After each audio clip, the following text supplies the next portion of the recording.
Bonjour à toutes et à tous. Désormais, tous les vendredis soirs et en rattrapage le mardi, nous vous proposons de faire un pas de côté en découvrant ou en redécouvrant un film ancien et parfois culte dans la séance club ou un film récent mais plus confidentiel dans la séance découverte. Alors, dans quelques minutes, dans le cadre de notre séance découverte, nous vous proposons de voir Chien de la casse de Jean-Baptiste Durand, un film qui a obtenu le coup de cœur du comité 15-25 de l'AFCAE, un groupe de professionnels de toute la France dont j'ai l'honneur de faire partie, qui regarde et conseille des films qui sortent des sentiers battus aux adolescents et jeunes adultes, mais qui peuvent aussi tout à fait intéresser celles et ceux qui ont dépassé cette tranche d'âge. Si je devais décrire le film que vous allez voir dans quelques minutes, j'aurais pu faire de la provocation et vous dire qu'il ne parle de rien du tout.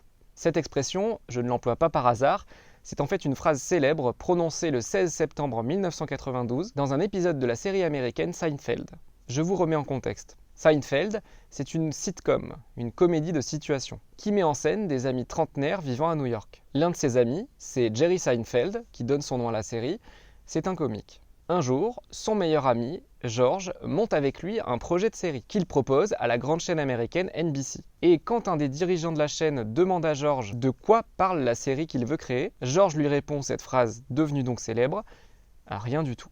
Par extension, et un peu de manière déformée, beaucoup ont ensuite parlé de Seinfeld comme la série à propos de rien du tout. Ce qu'il faut comprendre avec cette expression, c'est qu'en fait, une série ou un film qui ne parle vraiment de rien du tout, cela n'existe pas. Même si, en apparence, Chien de la casse comme Seinfeld ne parle pas de grand-chose. Dans le sens où le film raconte seulement le quotidien de deux personnages, deux amis, jeunes adultes, Doug et Mirales.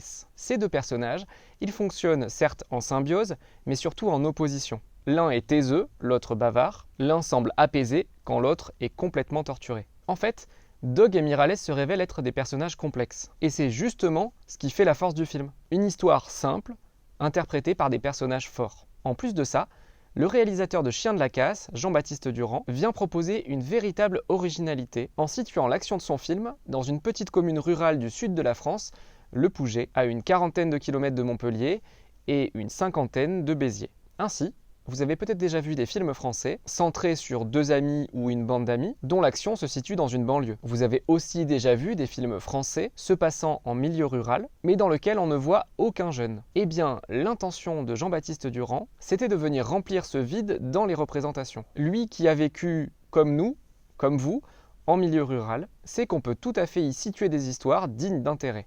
Au-delà de cette originalité, concernant sa situation géographique, Chien de la casse met en scène un sujet très universel, une amitié masculine menacée par l'arrivée d'une jeune femme, dont l'un des deux hommes tombe amoureux. À l'évocation de ce court synopsis, les plus cinéphiles d'entre vous penseront peut-être à Jules et Jim de François Truffaut. Aurez-vous raison? Je ne vais pas non plus vous raconter tout le film, je vous laisse donc le découvrir par vous-même. Vous en savez désormais un peu plus sur Chien de la casse de Jean-Baptiste Durand, que je vous laisse découvrir tout de suite. Si cette vidéo vous a intéressé, n'hésitez pas à aller en voir d'autres sur la page YouTube du Cinéma Rex de Sarlat. Il me reste qu'à vous souhaiter une très bonne séance et je vous dis à bientôt au cinéma.